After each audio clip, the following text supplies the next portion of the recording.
Hello दोस्तों, आप देख रहे हैं डीएलवी न्यूज। हम बात करेंगे देश दुनिया की तमाम 25 काम की और महत्वपूर्ण बड़ी खबरों के बारे में। तो आप इस वीडियो को अंत तक जरूर देखें। कमेंट में ये भी बताएं ये वीडियो आप किस शहर राज्य से देख रहे हैं, और अभी तक आपने चैनल को सब्सक्राइब नहीं किया तो कर दीजिए और बेल आइकन को भी प्रेस कर लें ताकि सही समय पर सही खबरें आपके पास सबसे पहले पहुंचे। तो चलिए नजर डालते हैं आज की तमाम बड़ी खबरों पर।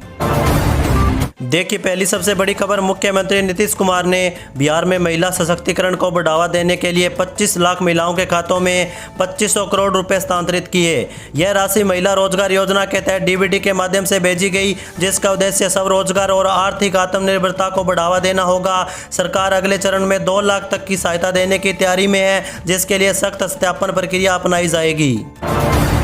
वहीं अगली बड़ी खबर देखिए, पश्चिम बंगाल में एसआईआर के मामले में चुनाव आयोग ने बड़ा एक्शन लिया। चुनाव आयोग ने मतदाता सूची पुनरीक्षण के काम में गड़बड़ी को लेकर 7 अधिकारियों को सस्पेंड कर दिया। चुनाव आयोग ने ये एक्शन अधिकारियों के खिलाफ गंभीर कदाचार, कर्तव्य की अवहेलना और एसआईआर शक्तियों के दुरुपयोग के पुख्ता सबूत मिलने के मामले में लिया। वहीं देखिए, बिहार नई दिल्ली में आयोजित India AI impact summit and expo 2026 में पूर्वोत्तर भारत के आईटी हब के रूप में अपनी क्षमता प्रदर्शित करेगा।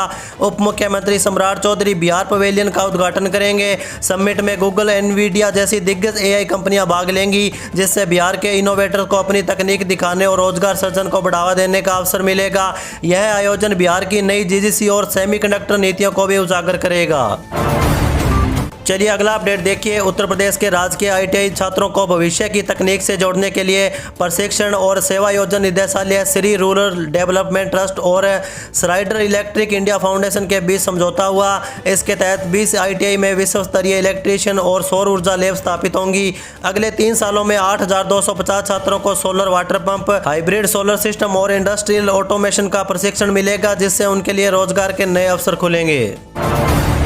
वहीं देखिए दोस्तों, अमेरिकी विदेश मंत्री मार्को रूबियो ने दावा किया कि भारत ने अतिरिक्त रूसी कच्चा तेल खरीदना बंद करने का आश्वासन दिया।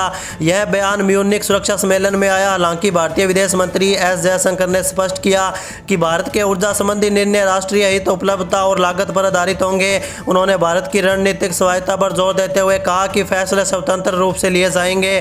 अमेरिकी दावों की पुष्टि नहीं की।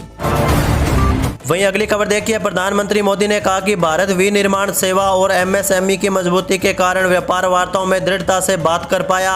उन्होंने राजनीतिक स्थिरता को निवेशकों का भरोसा बहाल करने वाला बताया और 38 देशों के साथ हुए मुक्त व्यापार समझौतों को विकसित भारत की नींव कहा। मोदी ने निजी क्षेत्र से नवाचार में निवेश करने और 2047 तक विकसित भारत के लक्ष्य को प्राप्त करने के लिए आक्रामक कदम उठाने का आग्रह किया। चलिए अगला अपडेट देखिए, बरेली में एक 10वीं की छात्रा को उसकी सहेलियों ने बहला फुसलाकर नशीला पदार्थ दिया और अपने भाई अन्नस से दुष्कर्म करवाया। छात्रा का आरोप है कि दुष्कर्म का वीडियो भी बनाया गया। शिकायत के बाद नवाबगंज थाने में अन्नस, उसकी 2 नाबालिग बहनों और माता पिता के खिलाफ अपहरण, दुष्कर्म, धमकी व पोक्सो एक्ट के तहत मामला दर्ज किया गया।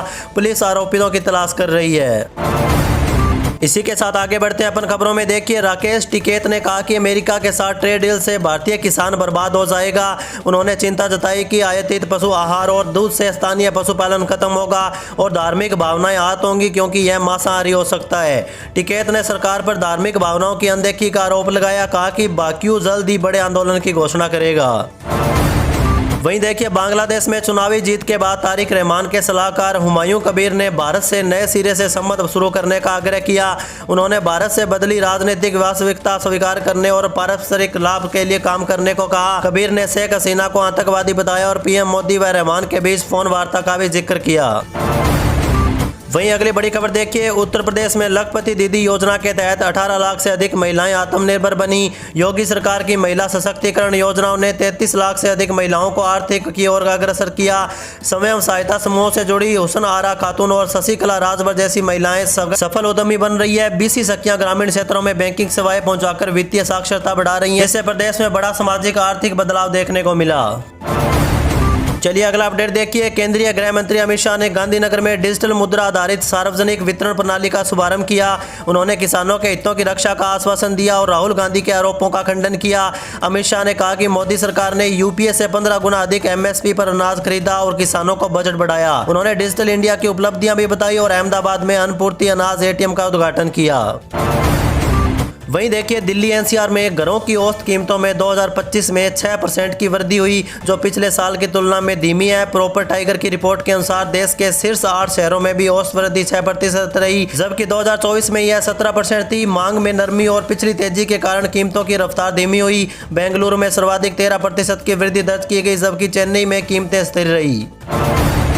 इसी के साथ आगे बढ़ते हैं अपन खबरों में। देखिए प्रधानमंत्री नरेंद्र मोदी ने नई दिल्ली में एआई इम्पैक्ट समिट के दूसरे दिन विज्ञान और प्रौद्योगिकी के जनहित में उपयोग पर जोर दिया। उन्होंने एक्स पर पोस्ट कर बुद्धि, तर्कशीलता और निर्णय क्षमता को विज्ञान का सार बताया। पीएम मोदी 19 फरवरी को उद्घाटन भाषण देंगे, जिसमें वे समावेशी और भरोसेमंद एआई के लिए भारत के दृष्टिकोण को साझा करेंगे।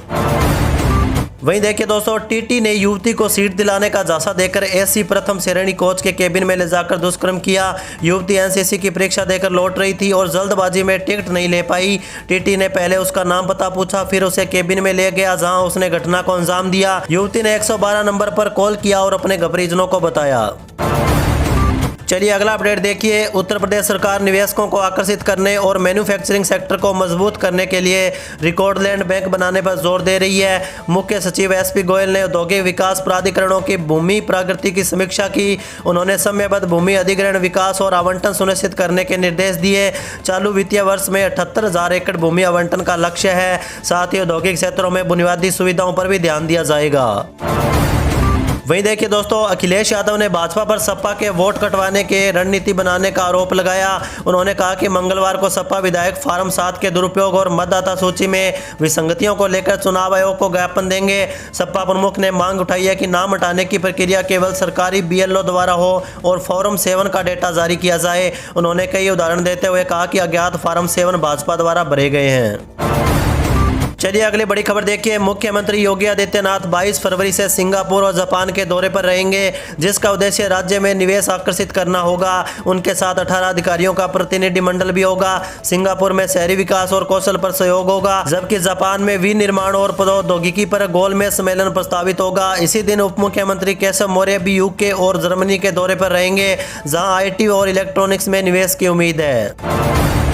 वहीं देखिए, केंद्रीय गृह मंत्री अमित शाह ने घोषणा की है कि मार्च तक भारत नक्सलवाद पूरी तरह से मुक्त हो जाएगा। उन्होंने कहा कि नक्सलवाद अब अंतिम सांस ले रहा है और 11 राज्यों में फैला यह आंतरिक सुरक्षा के लिए बड़ी चुनौती था। अमित शाह ने पूर्वोत्तर में शांति समझौतों और युवाओं के मुख्य धारा में शामिल होने का भी उल्लेख किया। उन्होंने आंतरिक सुरक्षा को मजबूत करने के लिए सीसीटीवी नेटवर्क और सीमा सुरक्षा के आधुनिकीकरण की योजनाओं पर भी प्रकाश डाला।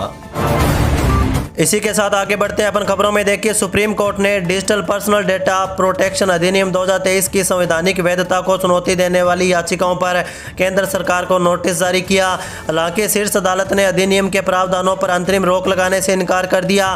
पीठ ने कहा कि यह मामला सूचना के अधिकार और निजता के अधिकार के बीच संतुलन बनाने से संबंधित जटिल और संवेदनशील मुद्दों से जुड़ा है, जिसके लिए गहन विश्लेषण की आवश्यकता है। वहीं अगली बड़ी खबर देखिए। मुख्यमंत्री ममता बनर्जी ने केंद्र सरकार और चुनाव आयोग पर तीखे प्रहार किए।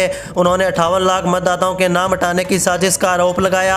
ममता बनर्जी ने कहा कि बंगाल की अस्मिता और जनता के अधिकारियों के लिए वह सड़क से सुप्रीम कोर्ट तक लड़ेंगी। उन्होंने मुख्य चुनाव आयुक्त के कामकाज पर सवाल उठाए और इसे बंगाल के खिलाफ गहरी साजिश बताया।